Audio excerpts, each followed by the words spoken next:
So, a local man has achieved his dream of moving to Kentucky, I think it was, with his business. The Daily Wire, I think it's called, something like that. Yep. And they found a local trans child clinic and thought, In Kentucky? this neighborhood needs cleaning up. Of all places, though. They got to work. Okay. And they've done their work, which is good news.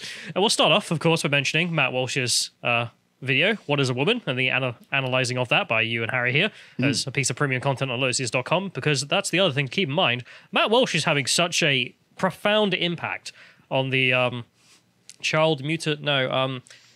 female child mutilation? What kind of word can we use? That's On the... female genital mutilation, there we are. We're allowed to be against that still. Yeah, I mean, like it's a sort of modern day version of eunuchs, right? Yeah. So the eunuching of children. Yeah. And so he's done a fantastic job with What is a Woman, like massively changed the dialogue to be like, oh, by the way, why do we give these drugs to prisoners to chemically castrate them as well as children? A question no one has been able to answer. And he is continuing the crusade. It's what world we're in, like, come on. What if we give them like a hole in their brain and lobotomize them? What about that? That'll help with the suicide rates. Trust me. Man. I mean, they'll stop committing suicide. That'll I tell you what, you see the pictures where they've taken flesh from the forearm to make, and it's just gross. Oh, it's going to age like lobotomizing. Oh, that's the thing. In my view, if we go to the next link here, it already has. And not only with his documentary, but a new piece of journalism has come out from Oh, excellent. him. So this is just a thread from Matt Walsh in which he is telling us what he's been up to. My team and I have been investigating the transgender clinic in Vanderbilt here in Nashville. Vanderbilt drugs chemically castrates... Oh, it's Tennessee, not Kentucky. Oh, sorry. And performs double mastectomies on minors, but it gets worse. Here is what it gets found. worse. Yeah, we chemically castrate kids. we give them drugs we don't really know what they do and cut off their tits, but you know it gets worse. Just okay. I mean, you know, who knows? Yeah. Go to the next thing here. Vanderbilt opened its trans clinic in 2018. During a lecture the same year, Dr. Shane Taylor explained how she convinced Nashville to get into the gender transition game, and it is a game. She emphasized that it's a big moneymaker, especially because the surgeries require a lot of follow-ups. Well, it's a lifetime of medical dependence. Yeah. So, yeah. And he's right to point out those big words there, being the moneymaker, because of the follow-ups. There is no surgery that turns you into a man or a woman. There is just stuff we can do to you, and then follow-ups we can charge you for. Yeah. And this speech, I've put subtitles on it, it's horrific, to say the least. God, but this is the reality of why this has become a thing in the West, and he's right to hit on it. It's all well and good, ideological stuff, and yeah, ideological stuff can take hold of a society just as easily as money stuff, but this is where the two align. There is huge money in this, of course, and huge ideological drive. So, when there is unbelievable amounts of sums of money, well, then we're going to go full for it. And we have, from their own mouth, telling us that's what they did. Let's play this clip of this lady advertising it. Starting in January 1st of 2017, according to the Affordable Care Act, insurance carriers are mandated to cover medical expenses for trans folks.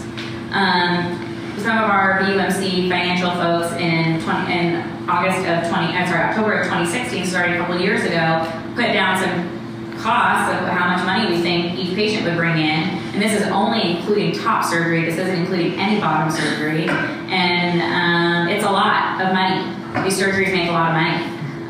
So female to male chest reconstruction can bring in $40,000. A patient just on routine hormone treatment, who I'm only seeing a few times a year, can bring in several $1,000 because that requires a lot of visits and labs. It actually makes money for the hospital. Now these I got from the internet, but it's from the Philadelphia Center for Transgender Surgery, which does a lot of surgery for patients. And I just want to give you an idea of how much these bottom surgeries are making. And this is, I think this has to be an underestimate. This is for a vaginoplasty. They're quoting roughly around $20,000 for a vaginoplasty, but that doesn't include your hospital stay. That doesn't include your post-op visits.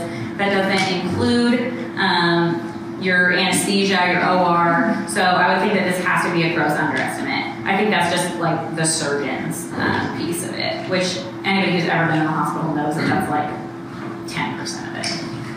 And then the female to male bottom surgeries, These are huge money makers. Again, I think this has to be an underestimate that they're quoting around $20,000 for a phalloplasty. There's been different things that I've read that said it could be up to $100,000. Dr. Winokur, who's our surgeon, says that there's entire clinics where the entire clinic is supported just by their phalloplasties, and that is like a fraction of the surgeries that they're doing. These surgeries are labor intensive, they require a lot of follow-ups, they require a lot of OR time, and they make money. They make money for the hospital. Well, she's put me against capitalism, so well done. Yeah. I think selling your kids also makes a lot of money, but we don't allow that. Yeah. Even though it's my property. There are lots of things that are profitable that we shouldn't do. No. But you can see the entire advertisement to the medical industry from this lady here is, don't you want some money? Yeah, big bucks. I mean, the best one there being, she says that some clinic that does their surgeries, they do, what is it? Phallosplasties, I can't remember the word. Phalloplasty, yeah. Putting on penises on women. That's the chopping off of the arm. Yeah. Flesh. So they cut off a piece of your arm, stick it around where your vagina used to be, and trust us, that's a penis because They give you like an inflatable balloon in it as well. It's beautiful. Anyway, that will make you so much money that frankly the rest of your surgeries won't even be worth doing. It's that profitable. And she gave us an estimate there because she said it was about 10%, being 20 grand there. So it must be about doing the bottom and the top on male to female or female to male. $250,000 a pop for an individual. So you think you get 4 patients, that's $1 million. And they're in hog food for life. You know, they're going to need hormones and checkups, and as she kept on going on about follow-ups, that's permanent. And you think, how many kids do you think have been funneled into this? Thousands. Thousands upon thousands. So I mean, that's approaching more than $1 billion for sure. It must be at this point. I mean, globally, it's definitely over $1 billion. It must be billions of dollars. Yeah. There you have it. That's mad. Thank you, Matt Walsh. I don't know what else to say. We have it from their own mouth. Why did we do this? For money. That was it. We could get away with it. It was legal, and it made money. Thankfully, selling your kids is still illegal, but if they legalized it tomorrow, these folks would be lining up. Thanks, Obamacare. Literally, thanks, Obama. God, you're so right about that. Because she says herself, it's because of the Affordable Care Act. Yeah. That's why the entire medical world changed, because all the money's made in America and sets the precedent. That's mad. I want to see the thanks Obama in the chat for this, just from people. Otherwise, we shall move forward, because that's the money side of it, of course. But then there's the, well, what if the doctors say selling your kids into slavery is wrong? If they are a conscientious objector to this kind of immoral practice? You mean the transphobic bigot doctor who's about to get fired? Yeah, so here's a quote from someone at the same conference, immediately after that lady, who just tells everyone, by the way, conscientious objectors won't be tolerated. I'm not even joking. Let's play this. Can you play it, John? I mean, it's literally what a Nazi would say. Yeah. If you are going to assert conscientious objection, you have to realize that that is problematic. You are doing something to another person, and you are not paying for the cost for your belief. I think that is a real, I think that's a real issue. So I think, so yes, Vanderbilt, if someone has a conscientious objection to participating in this sort of surgery, it probably has to accommodate you to the extent that you can find another person who can do your job, who doesn't have an objection, other things of that nature. But I just want you to take home that saying that you're not going to do something because of your conscientious, because of your religious beliefs, is not without consequences, and it should not be without consequences. And I just want to put that out there. We are given enormous. If you don't want to do this kind of work, don't work at Vanderbilt. Cut off the dick bigot. Conscientious objectors will not be tolerated. It is problematic. I also just love the fact that, Tsar Putin definitely agrees with our friend there that if you don't want to mutilate kids, you don't have a future, frankly. It's just mad. And like the idea that, I love the idea that you've got these just 2 doctors in the clinic, and one doctor's like, look, I actually don't think I can chop off the breasts of a 12-year-old girl. I have a religious objection. But then she's like, okay, well, we'll ask Dr. Smith. And Dr. Smith is like, yeah, I got no problem with it. Yeah, no problem. Yeah, boy. Ching, ching, ching, ching. You know, it's just... Reminds me of the 40s. 100 grand, you say? It's okay. Man, and it gets worse. Okay, it gets worse. This is the thing. This thread, the reason I'm spending so much time on it is because it lays out really how this happened, which is Yeah. you've got the financials, thanks Obama, and then you've got the you will not be tolerated. Yeah, the ideological... To enforce that the doctors will do their jobs. But let's say you have a doctor in a room with someone and they're like, bro, by the way, this is just a money-making scheme. Please get the hell out of here. Like, we don't want to chop this off. Like, just tell them you changed your mind. Yeah. You can't have that happening. Of course, that'd be $250,000 down the drain. Well, if the doctor himself is like, look, I have to do it, otherwise I get fired. Yeah. So if he's like, yeah, don't bother. We can't leave them alone. Yeah, good point. So they you need surveillance from a commissar of some sort. 100%. They instituted the trans buddies. Of course they did. In the hospital, which is that when you go to hand over $250,000 to the hospital, effectively, they will give you a trans buddy who will come with you and monitor the doctors for you to make sure that the doctors don't do anything that is, well, regarded as misgendering. Guard against unsafe behavior such as misgendering. Telling you maybe... Literal commissar. Let's play the clip.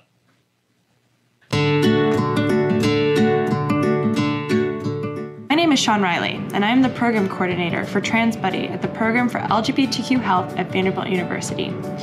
Trans Buddy provides trained peer advocates for transgender patients who are coming for doctor's appointments or other healthcare-related services.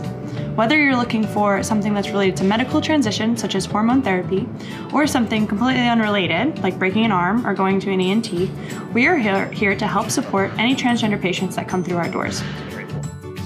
The Trans Buddy program was organically created through the efforts of transgender people and continues to consistently be led by trans people in Middle Tennessee. The Trans Buddy program is a one-of-a-kind in the nation, and institutions are looking to Vanderbilt to replicate and expand programs like ours. We're not seeking to find solutions often for people's problems. We're just seeking to be there and to accompany and to be a friendly face, and to be a non-medical face in a place where everybody coming in the room is going to be a healthcare provider and may be unsafe. Sometimes I'm there to be always observing kind of how hospital staff are interacting with the individuals, and again, using correct pronouns or treating the individual with respect. I mean, literal commissars. Yeah, so you bring in the trans activists. That is what these people's role in all of this is. Whereas because they're ideologically motivated rather than money motivated, they will happily help do the job. And not only for when you're coming in to hand over your money, but also if you're there for a broken arm or anything, we make sure that you're never left alone because, I mean, you are our moneymaker. As she said to begin with, those phallus-plasties pay for everything. So we can't have you at any point being in a situation in which you might realize, ooh, this is about money. Can we address the representation question? You mean the women? Or they're all white women. Yeah. Middle-class white women. Yeah.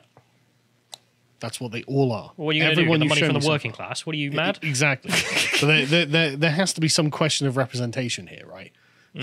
Like if these were all straight white men, they'd be like, well, this is a straight white men thing. Well, okay, well now they're all middle-class white women. What do we have to talk about? But if you go to the next link here, this should remind me, you must remember this, of this back in 2016. Oh, look, another middle-class white woman. Yeah, but this sort of, happy music in the background about, I reckon you could justify anything by putting happy-go music in the background. This is what Hitler did wrong, isn't it? This is how he messed it up. We did a segment yesterday for the weekends where the Chinese are showing off their COVID camps, and they've got, like, amazing music in the background, like, look at our achievements. And we did wonder, what if you did that over the death camps? And I feel like, people would be able to get away with it in the CCP, like if they started showing off Xinjiang and just being like, well, look at our amazing achievements. With pastel colours and a little xylophone music in the background. I reckon the crowds would still cheer in Beijing anyway. I think the left would cheer. Yeah, we'll go to the next link here just to get through these. So Vanderbilt makes their trans buddies available to children too, of course. They make a lot of services available to children, it turns out, including chemical castration. I can't believe that Twitter hasn't taken this down. How is that a service, though? Chemical castration is a service. Well, it's same way lobotomy was a service. Yeah, it was. That's exactly right. Yeah. He says, though, at some point in the last month, they removed explicit admission of this fact from their website. Here's an archive screenshot. Funny that. And this is where I'm really proud of people like Matt Walsh, because there's a reason this has become demonized rightfully to the point that they are retreating and evidenced by the fact that they run away when exposed. Oh, we've done podcasts on trans regret multiple times now because the permanence of this is what really ruins lives. Like, you see so many of these, again, young people are just like, look, I just wish someone around me had been slightly skeptical of this. Like this, because the commissars are there. No one's even allowed to raise a voice in objection, and so it's to funnel them into the surgery. 100%. Jordan Peterson said it best, where it's, if you want to keep your job, what are you going to do? Well, I mean, I'd follow my conscience and just do less profitable, like, knee repair surgeries and stuff like that. You twisted your knee. Are you going to work anywhere in the healthcare industry after this? Well, yeah, I just work, somewhere normal, right? Like, I go. You're going to have to move to the Middle East to start doing surgeries there, my friend. No. Surely you can just be like, look, I'm just going to get a job as a doctor in a small town and help people with twisted ankles. Good luck. Surely. If we go to the next one here, we can see they didn't indeed push this on children. They've also deleted this, tried to hide that they did start out at, I think it's 14, they say in here. Let's play the clip. We can provide gender-affirming hormones on an individual who is on a pubertal blocker, depending on whatever kind of blocker they've chosen or we have discussed with them, or they can present to us at a later stage of puberty, and then we provide the gender-affirming hormones. Previously, the Endocrine Society recommended to start these at age 16, but we all know that would be delayed puberty, right? Not 16-year-olds don't start puberty. So more recently, they did update that to say as early as 14 for compelling reasons. So we have some individuals who have started gender-affirming hormones at 13 or 14 to be more like their peers. Again, fertility preservation and consent are very important to discuss prior to any initiation of these. Fertility preservation. Consent. Well, yeah. But well, long past that for children, I guess. Like, we're talking about 14-year-olds. I mean, they there is no consent. Yeah, exactly. But what's fertility preservation? Because this does make them infertile. Yeah. Whoopsies. But the interesting thing being that they're deleting all this. Of course they are. You think a year ago, they wouldn't have done this. No. They would have said, well, we're proud to offer 14-year-olds these drugs. You're a bigot. I think a real culture shift has happened, and successfully, and thanks to people like Matt Walsh. That's why good job, Matt. Saying he's done a good job. And if we go to the next few here, we'll just read through. After they have drugged and sterilized the kids, as you do, Vanderbilt has explained. I like that Matt is presenting it in the most blunt language as well. Yeah, not going to waste our time. Yeah. As explained in the video, a plastic surgeon is then organised for the child you've just sterilised and will happily perform a double mastectomy on any adolescent girls. So let's review. Vanderbilt got into the gender transition game, admittedly in large part because it is very financially profitable. They then threatened any staff members who objected and enlisted a gang of trans activists to act as surveillance in order to enforce compliance. Yeah. They now castrate, sterilize, and mutilate minors, as well as adults, while apparently taking steps to hide this activity from public view. This is what healthcare has become in modern America. Thanks, Obama. I literally thanks Obama. I don't know what else to say. But we do have some consequences. If we go to the consequences section on this, we should be able to see more of that. So if you go through a couple, John, you should see they say that Vanderbilt's transgender clinic has deleted their entire website in response to all of this. So they're just scrubbing everything. Right, okay. Again, but the entire website, not even like the bad bits. No, take it down. Right, okay. Because we look, as you always have, it's just that the culture has shifted, and thank God for that. And the last one here being that following my report on Vanderbilt, Senator Marsha Blackburn has sent a letter to the FDA demanding an investigation into puberty blockers and their effects on children. That's fantastic. But remember, these people are only doing this because they got caught. You know, if they thought they could get away with this, they'd be doing it now, every day. They 100% would. There is another interesting response to all this, because this is the real world in which sane people live. But of course, the left exists. And what was their response to all this? Well, obviously, this is horrendous. This is going to get people killed. Yeah. They started with silence, but that didn't work. So if you go to the Young Turks, they have Matt Walsh has to spend years of his life pretending he gives an S about all this. Oh, yeah. Matt Walsh only got 4 kids. Why would he be afraid of all of this stuff proliferating through society? Man, I'm terrified. I am terrified of this stuff. It's all a distraction to keep billionaires' taxes low. What has this got to do with billionaires, John? It really is like the Young Turks are NPCs that they just reverted back to. Like, we can't win the fight. Billionaires and trillionaires. I love the idea that you don't want your own children to be inculcated into a culture where children regularly mutilate themselves and castrate themselves. You just want billionaire taxes low, don't you? Can't address any of it. I don't care about billionaire taxes, John. But that response, like not addressing any of it, just defaulting to the NPC, yeah, well, billionaires, am I right? It's nothing. I mean, this is the guy who's worked for the Young Turks for God knows how many years. I recognize him. Matt Walsh, like, don't mutilate children, and John's like, no, billionaire taxes. It just These are not connected. But you notice there is no defense. They've got nothing, nada anymore. What's he gonna say? It's completely evaporated. There's not even an attempt to be like, well, I don't know, genocide maybe. It's completely given up. If you get to the next one here, we have Jabba the Hutt with pronouns in the bio, who has something to say, which is this is a white Christian nationalist terrorizing children. As a trans person and clergy member, oh God, I stand with the underside of history. I bet you do, like the Nazis. Not those using the underside for their political gain. You're standing with the underside of history, but not for political gain, says the person who thinks everything is political. Right, okay. But again, it's just, this is so ineffective. No one is going to be convinced by these kinds of responses. We have another check mark who just calls it terrorism because they don't know what else to do. Yeah, I am not going to stop calling attention to Matt Walsh's terrorism. What did Matt Walsh do? Well, he showed us videos of them talking. Yeah. Obvious terrorism. Well, just, I guess, skip through some more of this because there's some other nonsense of just people being upset, but they don't have anything. That's the point I'm getting at. So if we skip through a couple here, just so we can get to the last thing here, which is that they do keep shooting themselves in the foot in response to stuff like this. This is just someone who's like, oh, didn't you know 4chan? They're calling for death. And it's like, okay. It's 4chan, man. It's 4chan, yeah.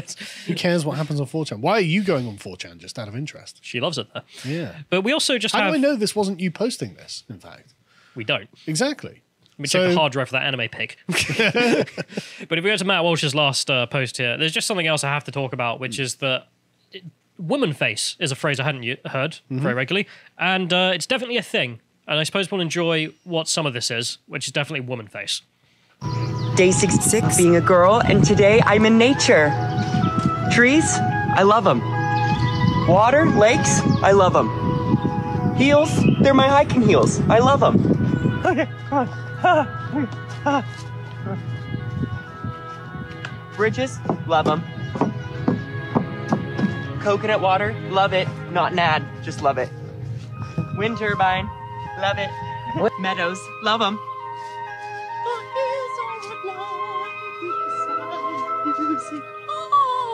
I'm scared of getting Lyme disease. Love ya. Ah! Oh. Did you see that? I gotta get out of here. Right, let's play a game. Do you think that's a guy taking the piss out of transgenders? Or do you think that's genuinely a transgender person pretending to be a woman? Oh.